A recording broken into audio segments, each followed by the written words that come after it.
आप पूरी दुनिया को जीत सकते हैं संस्कार से और जीता हुआ भी हार सकते हैं अहंकार से। रिश्ते खून के नहीं होते, विश्वास के होते हैं।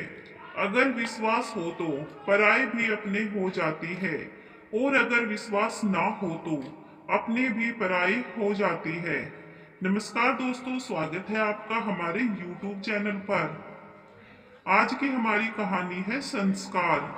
गाड़ी में अगर ब्रेक ना हो तो दुर्घटना निश्चित है। जीवन में अगर संस्कार और मर्यादा ना हो तो पतन निश्चित है।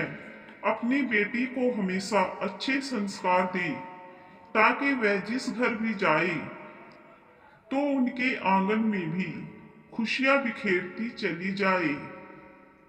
आज की कहानी बड़े ही ध्यान से सुनिएगा दोस्तों, और हमें लास्ट में कमेंट करके जरूर बताइएगा आपको कहानी कैसी लगी। रोशनी की शादी को 10 साल हो चुके थे कि सास का व्यवहार उसके प्रति आज भी वैसा ही था जैसा कि 10 साल पहले था। रोशनी ने कहा, माँ जी आज क्या सब्जी बनाऊं? पूछ तो ऐसे रही है जैसे रोज मुझसे ही पूछकर सब्जी बनाती है। रोशनी ने कहा, माँ जी जब बाबूजी मंडी से इकट्ठी बहुत सारी सब्जी लेकर आते हैं तो पूछकर ही बनती है, और जब आप एक ही सब्जी लेकर आती हैं तो वही बना देती हूँ, उसमें भला क्या पूछना। तभी उसकी सास बोलती है, जबान तो कैंची की तरह चलती है, इसकी जैसे संस्कार दिए हैं मायके वालों ने वैसे ही तो दिखाएगी। यहाँ पर ना तो कोई घर का काम ढंग से करती है, न ढंग से खाना बनाती है, बस बहस ही करनी आती है महारानी को। रोशनी बोली, माँ जी मुझे आपसे कोई बहस नहीं करनी, आपको बताना हो तो बता दीजिए, नहीं तो मैं खुद ही बना लूंगी। ऐसा बोलकर रोशनी रसोई घर में चली गई। ये तो रोशनी के साथ रोज होता था। 10 साल तक रोशनी ऐसे ही सुनती रही है, और बस सास ससुर देवर ननंद और पति की खातिरदारी में ही लगी रहती है। देवर की अभी 4 महीने पहले ही शादी हुई है। इन्हीं 4 महीनों के भीतर देवरानी तंग आकर देवर को लेकर अलग रहने लगी। फिर भी रोशनी ही बुरी लगती है, क्योंकि देवरानी ट्रक भरकर दहेज जो लाई थी, और जब भी उसके मायके वाले आते हैं तो खूब सामान देकर जाती है। बस इस तरह की सास का मुंह बंद करने के लिए काफी होता है। और दूसरी तरफ बेचारी रोशनी एक गरीब बाप की बेटी, और ऊपर से 4 बहनें, तो माँ बाप कितना कर सकते हैं। और जब विवाह करके आई तो उसके पति हारिस ने भी साफ साफ कह दिया था कि मेरे छोटे भाई बहन मेरे बच्चे जैसे हैं, इनकी शादी तक की सारी जिम्मेदारी हमें ही निभानी है। और रोशनी भी अपने पति की बात पर खरी उतरी, और अपने देवर और ननंद को अपने बच्चों से भी ज्यादा प्यार दिया। रोशनी की खुद की बेटी भी 8-7 साल बाद हुई, क्योंकि हरीश को लगता था कि कहीं रोशनी का ध्यान मेरे भाई बहन से हटकर अपनी औलाद पर न लग जाए। वैसे तो हरीश रोशनी से बहुत प्यार करता है, बस उसी प्यार के सहारे ही वह अपनी सास की कड़वी बातें सहन कर जाती थी। और 1 साल पहले ही ननंद ज्योति भी घर से विदा हो गई थी। अब रोशनी कुछ गलत बातों पर जवाब देने लगी थी, क्योंकि वह भी चुप रहकर थक चुकी थी।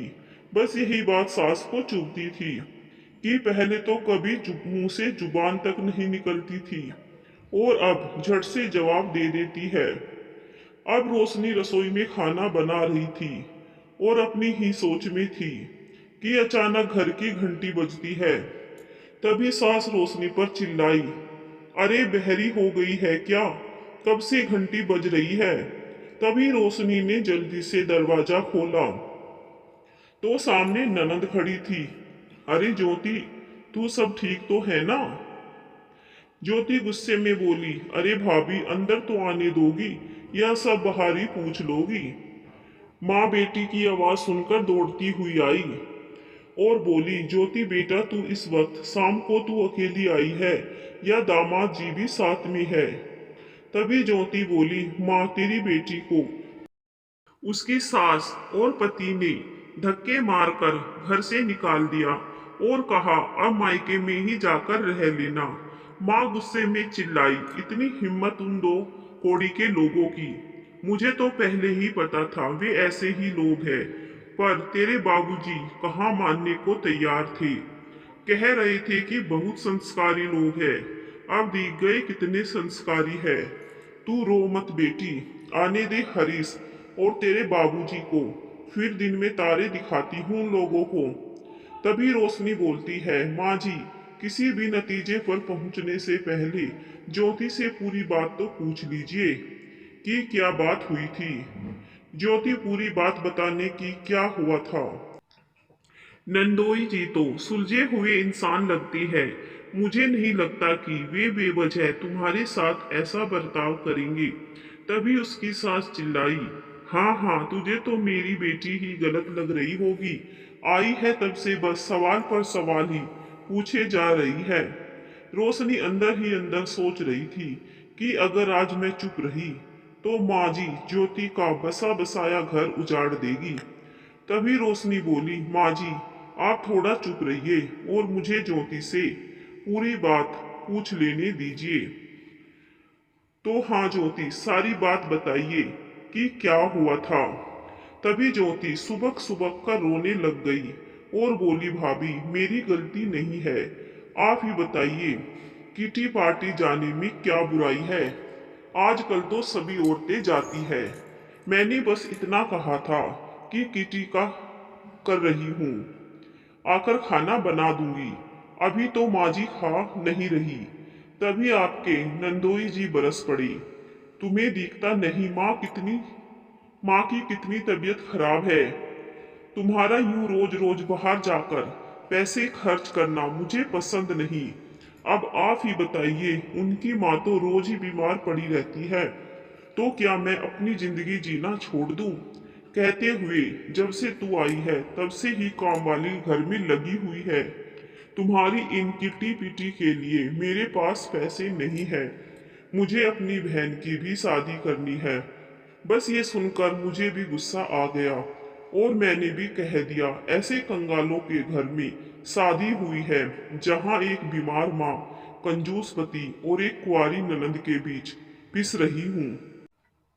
मैं तो ऐसे ही रहूंगी, नौकरी करके अपने शौक पूरे कर लूंगी। तभी बोल पड़ी, नौकरी करनी है तो अपने घर जाकर, या यहाँ तो माँ की देखभाल करनी पड़ेगी, इसलिए मैं यहाँ चली आई और अब मैं उस घर में कभी नहीं जाऊंगी। वहाँ मुझसे कोई भी प्यार नहीं करता। रोशनी ननंद की पूरी बात सुनकर ज्योति के आंसू पोंछती हुई बोली, ऐसा नहीं है ज्योति कि तुमसे कोई प्यार नहीं करता, गलती तुम्हारी भी है। तभी उसकी सास बीच में बोल पड़ी, एक तो बेचारी पहले ही परेशान है और ऊपर से इसी को गलत बता रही है। यही संस्कार दिए हैं तेरे माँ बाप ने कि अपनी सास ननंद को उल्टे जवाब दे। तभी रोशनी ने कहा, माँ जी, आप तो संस्कारों की तो बात ही मत करिए। ये आपके ही संस्कार है जो स्वर्ग जैसे घर को छोड़कर ज्योति लड़ झगड़ कर यहाँ आ गई। अगर आपने अच्छे संस्कार दिए होते, इसे अच्छे बुरे की पहचान होती। मैंने कभी इसको अपनी ननंद नहीं बेटी माना है। जब मैं इस घर में आई थी तो ज्योति 10 साल की थी। तो मैंने उस वक्त इनको कहा था कि ज्योति मुझसे कितनी छोटी है। तो इन्होंने मुझे कहा था कि ये मेरी बेटी जैसी है, इसकी आंखों में कभी आंसू मत आने देना, और मैंने ऐसा ही किया। ज्योति क्या गलत कहा नंदोई जी ने। जब मैं इस घर में आई थी तो तुम्हारे भाई ने मुझे साफ साफ बोल दिया था कि मैं कोई अलग से खर्चा नहीं दूंगा तुझे, क्योंकि मेरे सामने दो बड़ी जिम्मेदारी है, मेरा छोटा भाई और मेरी बहन। पिताजी बीमार ही रहती है, बस आमदनी का जरिया मेरी ये छोटी सी नौकरी है। आप लोगों की देखभाल के कारण ही हमने कोई बच्चा नहीं सोचा, पर रोज रोज के माजी के ताने की बांझ जी रहेगी, बांझ ही रहेगी। जरूर कुछ कमी है इसमें, तभी बच्चे नहीं हो रहे। हमारे कर्म फूटे थे, जो ऐसी बहू लेकर आई। बस मेरे से स्वाभिमान को ठेस पहुंची और मैंने तुम्हारे भाई से बोल दिया कि अब माँ जी के ताने सहे नहीं जा रहे। अपनी जिद को छोड़ो और एक बच्चा कर लेते हैं। मैं आपके भाई बहन की जिम्मेदारी में कोई कमी नहीं आने दूंगी। तब जाकर ये गुड़िया रानी मेरी गोद में आई। पूरे दिन माँ जी के ताने सुनकर घर के कामों में लगी रहती हूँ। शायद ही इस घर में आने के बाद मैंने बाजार का रुख किया हो। अगर मैं भी यह घर छोड़कर भागती तो आज ये स्थिति नहीं होती। तुम जानती हो ज्योति, मैंने तुम्हें कभी कोई गलत शिक्षा नहीं दी और न ही कोई प्यार में कमी छोड़ी। तुम तो किस्मत वाली हो जो तुम्हें इतना प्यार, समझदार और प्यार करने वाला पति मिला है। तुम तो झगड़ा करके यहाँ आ गई। वहां पर नंदोई जी का हाल हो रहा होगा। क्या हाल हो रहा होगा। जब तुम झगड़ा करके घर से बाहर निकली थी तब वे तुम्हारे पीछे आए थे, लेकिन तुम ऑटो में बैठ चुकी थी। उन्होंने मुझे फोन करके बताया था कि भाभी शायद ज्योति आपके पास आ रही है, बहुत गुस्से में है, आप उससे कुछ मत पूछना, वैसे ही वह बहुत परेशान है। मेरी ही गलती है जो अपनी बीवी की छोटी छोटी ख्वाहिशें पूरी नहीं कर पा रहा हूँ। बस माँ को खाना खिलाकर और दवाई देकर आता हूँ ज्योति को लेने। क्या भाभी आप सच कह रही है? उन्होंने आपको पहले ही बता दिया था और मेरी कोई गलती भी नहीं बताई। आपने मुझे ये बात पहले क्यों नहीं बताई? ज्योति, मैं तुम्हें बस समझना चाहती थी कि रिश्ते खत्म करना बहुत आसान है और उन्हें संजो कर रखना मुश्किल। फिर रोशनी ने कहा, तो क्या फैसला किया है मैडम जी आपने? आपका सामान कमरे में रख दूं और आराम से यहाँ पर किटी पार्टी कीजिए। क्यों शर्मिंदा कर रही है भाभी मुझे? अब अपनी गलती का एहसास हो गया मुझे। अब अपनी गलती का एहसास हो गया मुझे। मैं अभी कितनी नासमझ हूँ जो अपने पति को ही नहीं समझ पाई। अगर आप ना होती तो शायद मैं अपने घमंड में अपना सबसे अनमोल रिश्ता खो देती। आप तो मेरी दुनिया की सबसे प्यारी भाभी है। अरे बस मेरी प्यारी ननंद, तेरी इस मासूमियत की वजह से ही नंदोई जी तेरी सारी गलती नजरअंदाज कर देते हैं। अब कोई गलती नहीं करूंगी भाभी, आपकी तरह ही सारी जिम्मेदारियां अच्छे से निभाऊंगी। तभी भाभी बोली, हाँ ये हुई ना बात। देखो तो जरा नंदोई जी कैसे गेट पर खड़े खड़े मेरी ननद को निहार रहे हैं। ये देखकर ज्योति शर्मा कर भाभी के गले लग जाती है। तब तक बाबूजी और हरीश भी आ जाते हैं और बाबूजी कहते हैं, अरे ये क्या बेटी और दामाद आए भी और इतनी जल्दी चल भी दिए, क्या बात है? तभी माँ जी बोल पड़ी, कुछ नहीं जी, आज किसी के संस्कारों की वजह से एक घर टूटने से बच गया। आज तो सासू माँ की रोशनी के प्रति नफरत प्यार में बदल गई और बहू को गले लगाती हुई बोली, ये तो मेरे घर की सबसे बड़ी बेटी है। रोशनी तो अपनी सास के इस रूप को देखती ही रह गई जिसके लिए वह बरसों से तरस रही थी। आज तो रोशनी बहुत खुश थी और माँ को इतना बदला हुआ देखकर हरीश तो हैरान ही था कि आखिरकार रोशनी ने अपनी समझदारी से माँ को भी बदल ही दिया। उसके बाद सबने एक साथ बैठकर खाना खाया और बाद में बेटी और दामाद को खुशी खुशी विदा कर दिया।